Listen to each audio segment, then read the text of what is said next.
Okay, so we made it over here to the mall. Figured that was a good drop-off point. Going to aggressively cross the street. Now, near as I can tell, the pathway starts over here next to the freeway.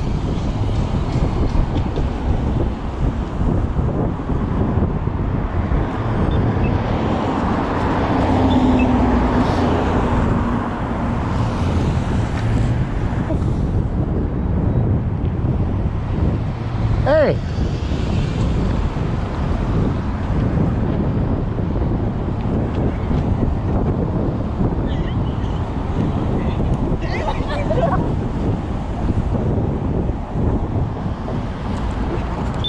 Yeah, looks like we've got some sidewalk construction down here. Hopefully it's not blocked. We're gonna hop on that pathway and then take it down here where it tees off. I saw that light turned yellow and I started to run across the street. There's still 20 seconds left.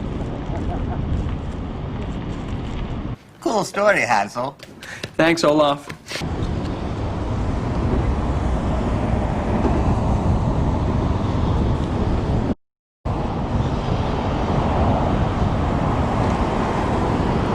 Okay, this is when officially I'm just gonna start smiling, because if you pretend to be in a good mood, eventually it will happen.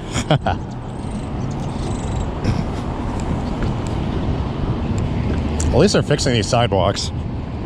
These things are pretty bad.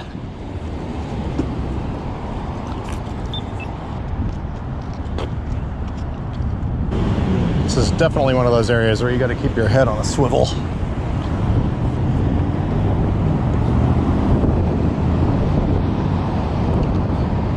But luckily here in a few seconds, we will be in the middle of nowhere. Or at least where there's no traffic.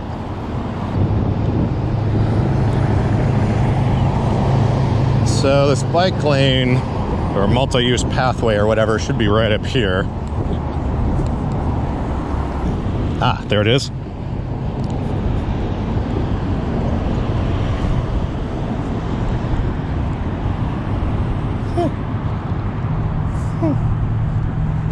Now, I did notice when I left that it was supposed to start raining earlier, and it still says it's going to rain, but if we look at the radar map, I don't think it's too much to worry about. Oh, well, actually, I guess that stuff that's coming up here might be a force to be reckoned with. I do have my umbrella. It doesn't look like the rain's too heavy, though, but yeah, we'll continue on down here. So we're gonna go down here past the next exit, and then there's a couple different legs of this we're gonna check out. One of them we're gonna turn to the right, and I think that cuts through a swamp. Then a little further down, there's one that sort of goes down a rural highway. Luckily we're in the Bounder, so we got plenty of battery for this. Now, looks like I might have to actually cross the street up here instead of there being an underpass.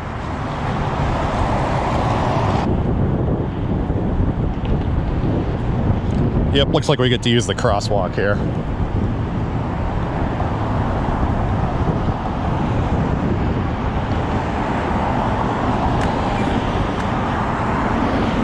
Oh, I was gonna say, where the heck is the button?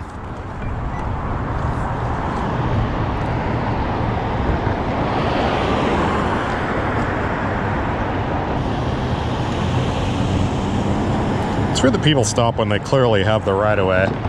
See, if they don't care about hitting other cars, they're definitely not looking for pedestrians.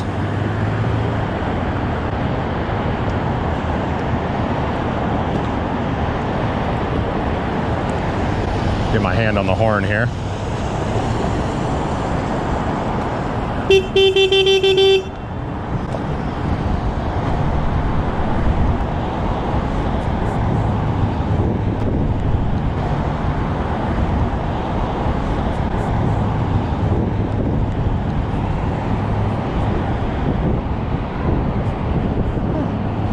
I'm definitely being a little bit more aggressive than I recommend,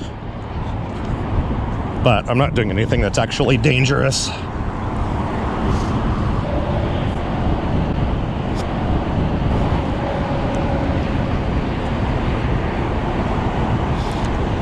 Okay, so this looks like our pathway here.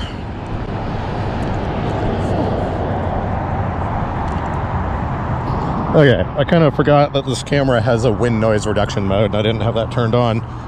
So we've turned it on now. Sometimes it makes the audio sound kind of weird, though. So hopefully it's not too bad. Ah, mossy pathway. I think if I try and stop on this, I'll just skid. Yep, skidding. Still skidding. Safety. So I must be careful getting back up this, that's for sure. Wow, that's an insane amount of moss. Look at that. I don't think anyone ever comes down here.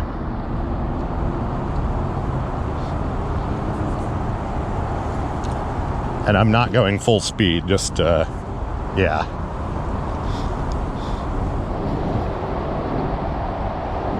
Kind of smells like burning plastic.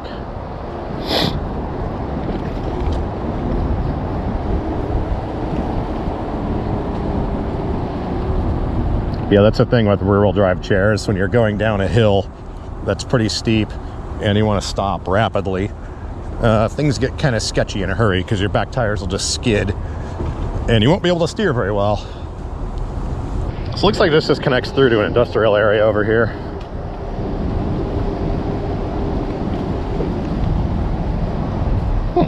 Oh yeah, pops out over here by the Costco. Look at this moss. Okay, I'm gonna make some marks in it.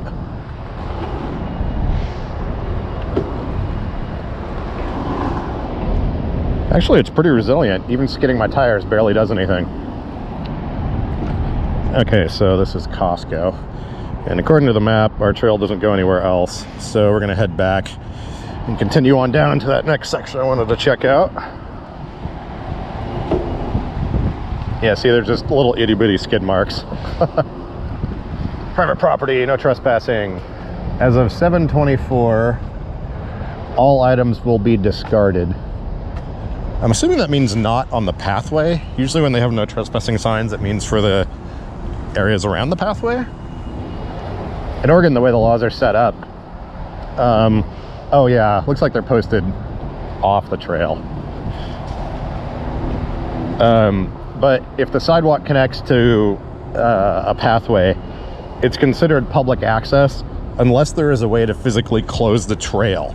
Even if it's not closed, like say for example, if there's a gate, but that gate is open and there's a no trespassing sign, then that means that it is not a public access area. But if there's no way to physically close the trail, like say there's no gate, there's no place to hook a chain or anything like that, then you're free and clear. So if there was two posts back there, one on each side of the trail, and there was no chain anywhere in sight, but there was a way to affix a chain to those posts, that would mean that no trespassing sign could potentially mean you're not allowed to come down here. But since it's actually open and there's no way to physically close it and it connects to a sidewalk, you're good to go. Not that I've ever had to learn any of those laws. Oh yeah, right up here you can see my skid marks from earlier. It's right here.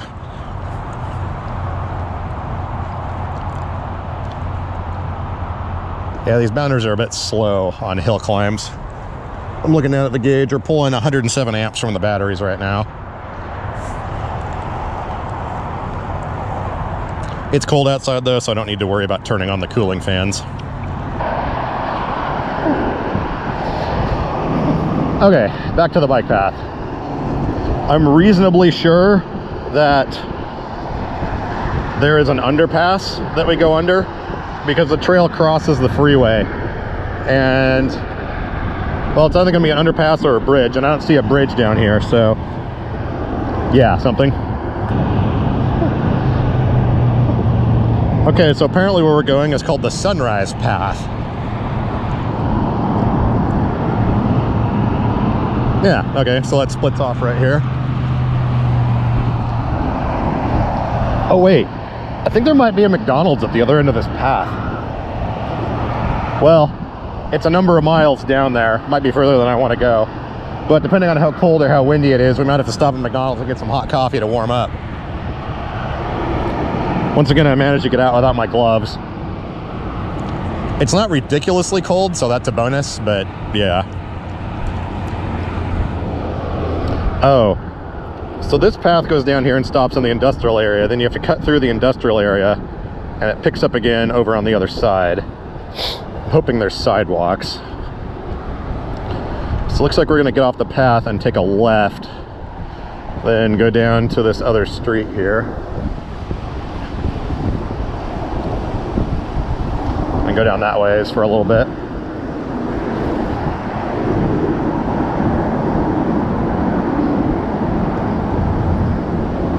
Yeah, they revamped this whole interchange a few years ago.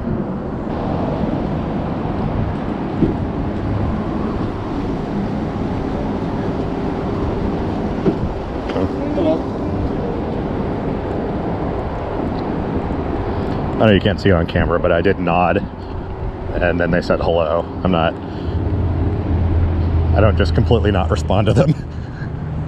Most of these people around here, if you just acknowledge them or say, hey, what's up, or nod your head or whatever, then you're completely off their radar. Oh, what I was saying, they came through here and revamped this whole interchange a couple of years ago, and I guess they decided to install pathways, or I don't know, since it's a stem off an interstate, if there's some obscure regulation saying that they have to have a bicycle path. I don't know how anything works in Portland. Ah, we've even got a crosswalk and some signage. How fancy.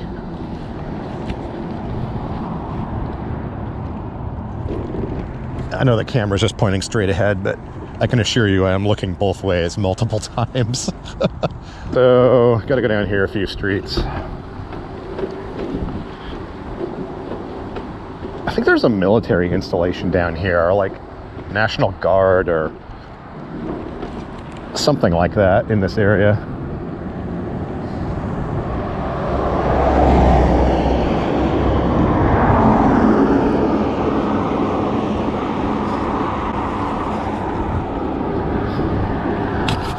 I wonder if they connected this road to somewhere. It used to be a dead end. I don't know why there's so much traffic on it. Oh yeah, sure enough, it does connect now up by the mall. Weird. Yeah, this used to just be an industrial area and it didn't go anywhere. It went up here into the woods and to some houses, and that was it.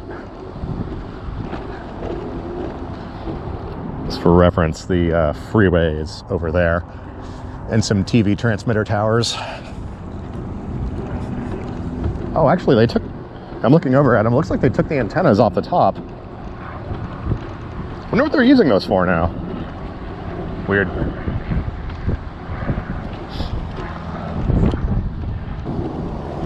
Now, there's no sign saying to go down here, but according to the maps, this is the street we're supposed to go down.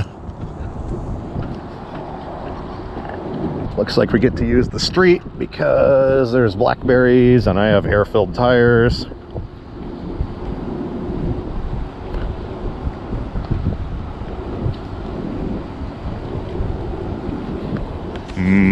Blackberry deliciousness.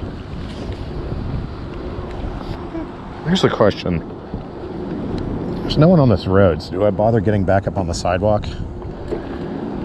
I think the answer is no. Let's check on our rain situation. Possible drizzle starting in 45 minutes. Okay.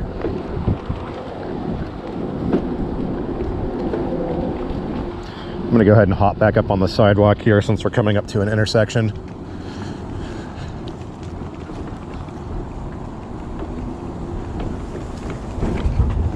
Ugh. And according to this, slightly to the right and straight ahead should be a connection point to that trail. Wonder if there's a name of this trail. Doesn't seem to be. I zoomed all the way in on Google Maps and it's not showing any name. Ah, there it is. I can see it. Okay, it is still called the Sunrise Shared Use Path. Interesting. This reminds me of one of those four-way stops that nobody actually stops at because it's in the middle of nowhere. No motor vehicles. Yeah, so this right here, this is the trail that I wanted to check out. Because there's a few friends in our group that like to come out and push around for exercise in the manual chairs. And I've driven down this highway here a number of times, and it looks like a nice flat pathway. So figured I'd come check it out and see if it's a spot that some of us want to meet and go for a push. It looks like it might be an okay spot. I get the feeling that there's probably not going to be any bicycle commuters out here, because nobody that lives way the heck out here is going to ride their bike into Portland, because about 1.5 miles down this road it gets super narrow and windy, and I'm pretty sure it's dangerous enough that even the Spandex Mafia wouldn't want to ride out here. Oh yeah, there we go. Oregon Army Guard.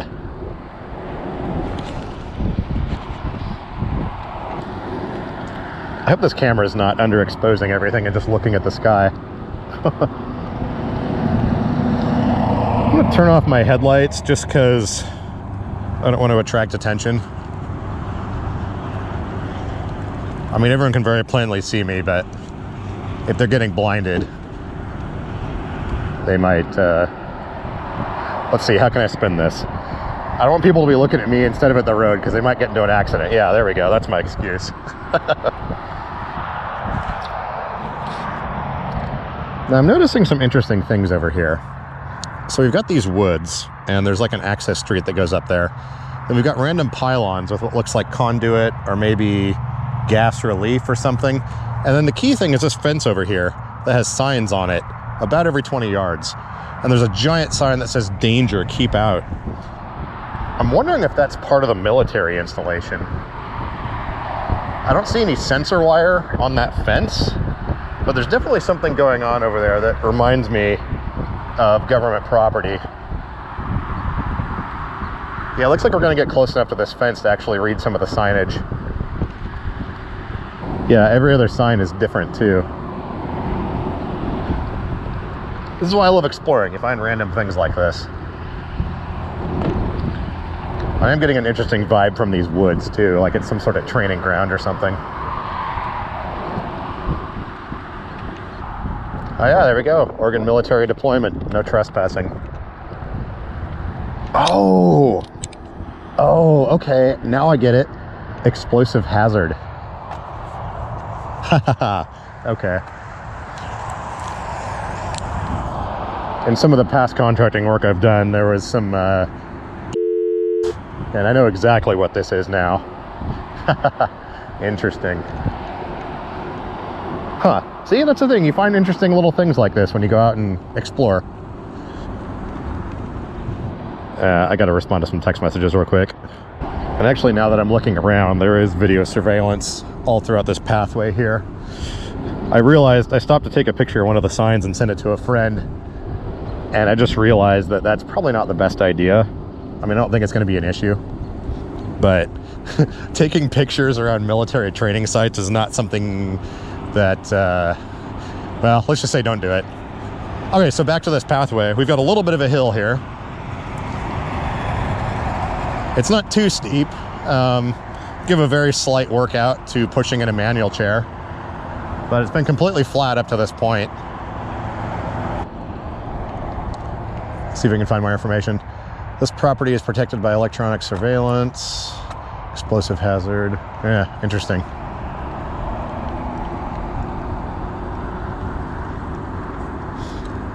Okay, so we had a little bit of a hill to here. There's another slight slope right here. That one back there is probably a little bit on the steep side. This one's not quite as steep, but it's a lot longer. Oh yeah, I'll also have to figure out how long this trail is when we get back, so we can figure out, uh-oh, someone had a problem here. I was noticing these tracks over here, and you can see there's a light pole that's all bent out of shape here. Boy, someone messed that thing up. There's like car parts and garbage down there. Fun times. I'm pretty sure it just dead ends at the other side and doesn't go anywhere else.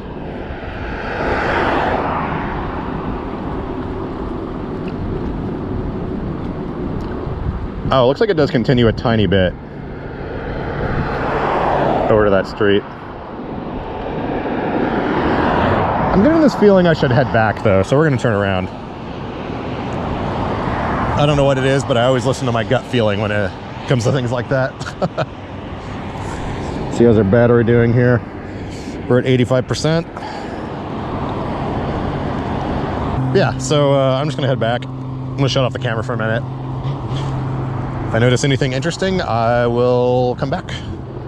Okay, so I mentioned that I didn't see sensors on the fence. That's because they have a big sensor grid that's covering pretty much the entire perimeter of that property up there. So they could be running the fence sensor through the actual top bar. I've seen them do that before. But yeah, not an area that you want to go screw around in for sure.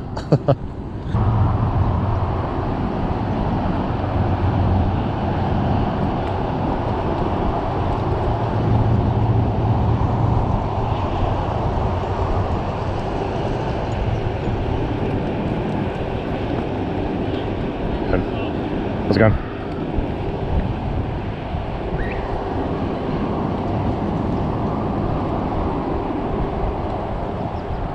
A few of those were some very nice dogs.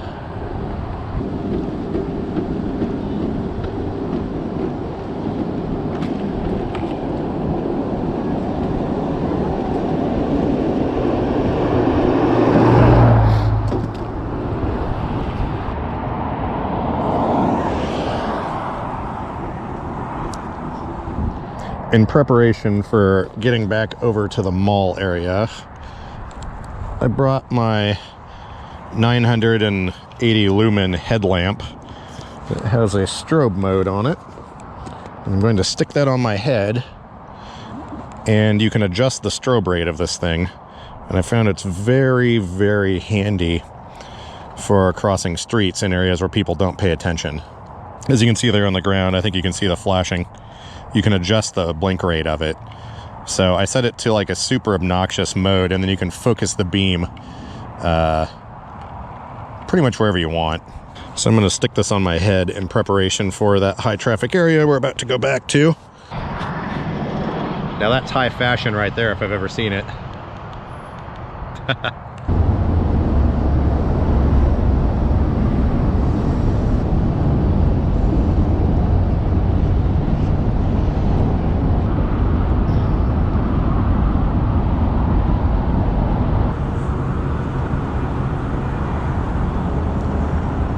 All right, we're coming up into the traffic danger area. Time to activate all the blinding beacons. Headlights are on, strobe lights on, speed it up just a little bit. There we go, you can always see it reflecting off the signs way down there across the road. Now hopefully people can see me.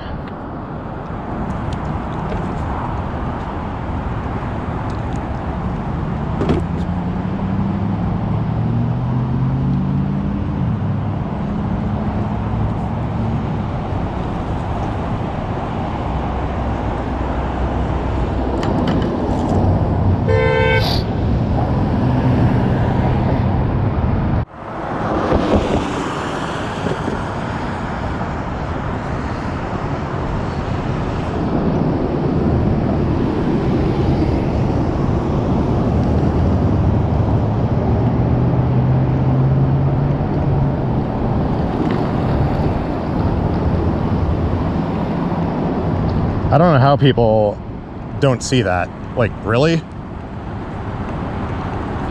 It's a little bit hard to show, but the headlights on this chair are really bright.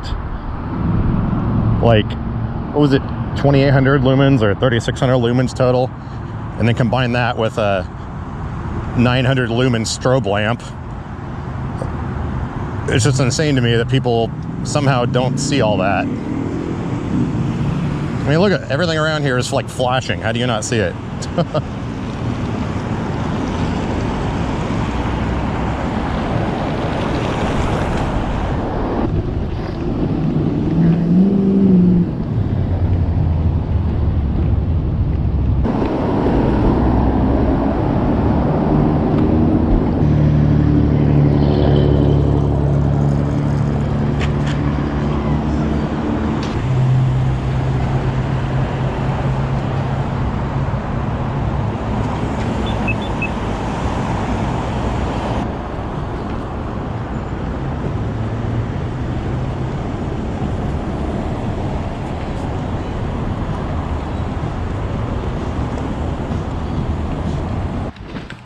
Made it back.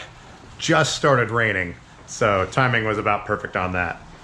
All right, I'm gonna hop into the other chair here.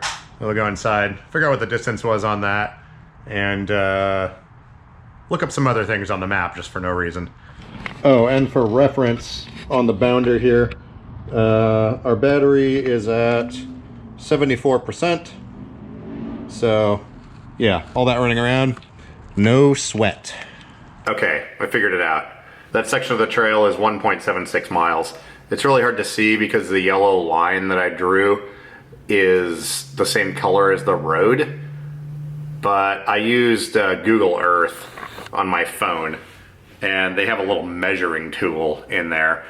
That's what I used. But yeah, 1.76 miles is pretty good. So, simple math, I don't feel like doing Google. What's 1.76 times 2? The answer is 3.52. So out and back is 3.5 miles.